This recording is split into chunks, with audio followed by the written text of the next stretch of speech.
नमस्कार, मैं मनीष मिश्रा, रीवा टाइम्स में आपका स्वागत है। आज हमारे साथ है महिला कांग्रेस की कार्यवाहक अध्यक्ष कविता पांडे जी। मैम, स्वागत है। महिला कांग्रेस अध्यक्ष, कार्यवाहक अध्यक्ष लगातार अपने मुद्दों को लेकर सुर्खियों में रहती हैं और हमेशा आम जनता की आवाज़ लोगों तक पहुंचाने का काम करती हैं। आज हम कुछ मुद्दों पर मैम से चर्चा करेंगे और पूछेंगे उनकी राय क्या है। सबसे पहले हम महंगाई की बात करेंगे। मैम, बहुत हुआ चोरों का राज, अब चलेगा जनता राज। क्या कांग्रेस की सरकार में जनता राज नहीं था? बहुत हुई महंगाई की मार, नहीं चाहिए मोदी सरकार के वादे के साथ आई यह सरकार। अब जेब कटी ठगी पर उतर आई है। आप देख रहे होंगे कि पेट्रोल रीवा में 116 रुपया लीटर बिक रहा है। डीजल भी शतायु पार कर चुका है और लगातार गैस 415 रुपया कांग्रेस की सरकारों के समय हुआ करती थी। तो भाजपा के लोग कहा करते थे कि महंगी है, और अब जब 900 रुपये की है तो इनको सस्ती लगती है।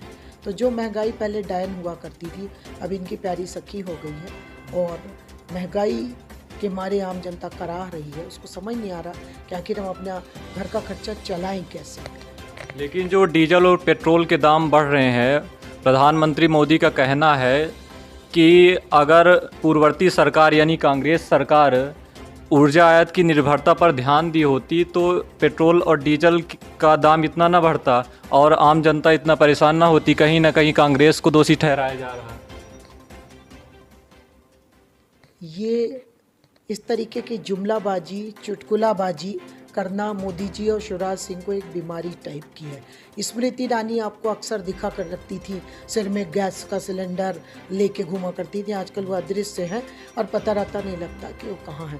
जब भारतीय जनता पार्टी 20,000 करोड़ का सेंट्रल विस्टा जैसा प्रोजेक्ट इस महामारी के युग में, जब देश में 14 करोड़ से ज़्यादा नौकरियाँ जा चुकी हैं, युवा बेरोजगार है, भूखमरी के हालात हैं, लाखों लाख लोग मारे जा चुके हैं, तब इनको इस तरीके की शान बान करने की क्या आवश्यकता, ये हमारी समझ के परे है। कोई भी पुत्र होता, जो सपूत होता, अपने बाप का दिया हुआ सामान कभी बेचता नहीं है। आज यदि हम रीवा की बात करें तो पूरे रीवा में जो ज़मीनें हैं तमाम वो बिल्डर्स को दान की जा रही हैं और उसकी एक ज़मीन देके दूसरे ज़मीन की लिफ्ट खरीदी जाती है। तो पूत कपूत तो क्या धन संचय, निकम्मे हैं। केंद्रीय पेट्रोलियम मंत्री का एक बयान सामने आता है। वो कहते हैं कि पेट्रोल और डीजल के जो दाम बढ़ रहे हैं वो अंतर्राष्ट्रीय बाज़ार की कीमतों के आधार पर तय होते हैं और 32 रुपये शुल्क केंद्र से लगता है और 80 करोड़ जनता के लिए ये कहीं ना कहीं प्रधानमंत्री सम्मान निधि योजना, गरीब कल्याण योजना, इन सभी में जनता को दिया जाता है। यानी उस पैसे का दुरुपयोग नहीं बल्कि उपयोग किया जाता है। हमारा देश जब आज़ाद हुआ 1947 में, 0 जीडीपी थी, देश में कुछ भी नहीं था, सुई तक नहीं बनती थी। आज एम्स हों, अस्पताल हों, बड़ी बड़ी बिल्डिंग्स हों, देश का चहुमुखी और बहुमुखी विकास हुआ, पनडुब्बी हुई, अंतरिक्ष की यात्रा हुई और देश दुनिया की तीसरे नंबर की महाशक्ति 2012 में बन गया। तो डेवलपमेंट्स करना सरकार का काम होता है। धर्मेंद्र प्रधान जी जब पेट्रोलियम मिनिस्टर थे पिछले कार्यकाल में, उनके द्वारा कहा गया था कि हम फ्लैक्सी मूल्य ला रहे हैं कि जब वहाँ कच्चा तेल, क्रूड ऑयल सस्ता होगा, जहाँ से हम लाते हैं, तो हम सस्ता देंगे, यदि महंगा होगा तो महंगा होगा। लेकिन महंगा हुआ तब तो पता चलता था, बट कभी आपने सस्ता नहीं सुना होगा। आज जब दुनिया में कच्चे तेल की कीमतें ज़मीन पर लौट रही हैं, तब भी ये हमको महंगा तेल बेच रहे हैं। 25,000 करोड़ रुपए से ज़्यादा की कमाई आज के दिनांक में कर चुके हैं। जितना जीएसटी और टैक्स से ये नहीं कमाते, उससे ज़्यादा डीजल पेट्रोल बेचकर ये कमा रहे हैं। तो इनके लिए कमाई का एक जरिया बन गया और देश की जनता को ये हलाल कर रहे हैं। क्या विरोध प्रदर्शन और हल्ला बोल से महंगाई को कांग्रेस कम कर पाएगी? जब हमने अंग्रेज़ों को भगाकर देश को स्वतंत्रता दिलाई कांग्रेस पार्टी महात्मा गांधी के नेतृत्व में। तो ये जो काले अंग्रेज़ हैं, निसंदेह इनको झुकना पड़ेगा। और यदि आप सबका साथ रहा तो मीडिया का बहुत बड़ा योगदान है।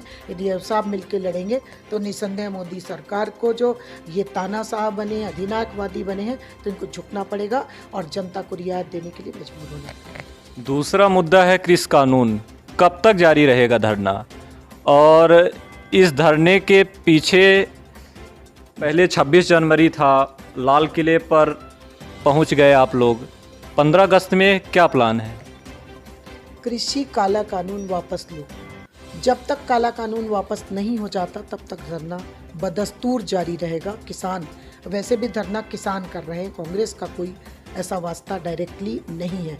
ये किसानों का आंदोलन है। कृषि काला कानून, यदि वो हम किसान के साथ खड़े हैं और हम लड़ाई लड़ेंगे। और जब तक मोदी सरकार अपनी तानाशाही रवैया नहीं जो उन्होंने अख्तियार कर लिया है और नहीं मानते, तब तक किसान लड़ेंगे। ये काला कानून है, आप भी जानते हो। यदि मंडियों में गल्ला जाता है और उससे किसान को फ़ायदा होता है, तो आज ये व्यापारियों को वो मंडी भी देना चाहते हैं। कोविड काल में जब दुनिया की सारी चीज़ें कमी की तरफ थी, नुकसानी की तरफ थी, तब कृषि इकलौता सेक्टर था जो कमाई की तरफ था। तो मोदी और शाह की जोड़ी को ये कमाई के सेक्टर में उनकी निगाह पड़ गई है। उनको लग रहा है कि जो हमारे साथी मित्र अंबानी अडानी है, उसको ये भी दे दें, तो यह होने नहीं पाएगा। देश की जनता जाग चुकी है। किसान दिल्ली पर अभी भी डटा है। आपका एक फेसबुक पर पोस्ट आता है कि किसान दिल्ली पर अभी भी डटा है क्योंकि उनके साथ गांधी खड़ा है। तो ये जो गांधी जी का आप संबोधन कर रही हैं, तो दिला पाएंगे आम जनता को कृषि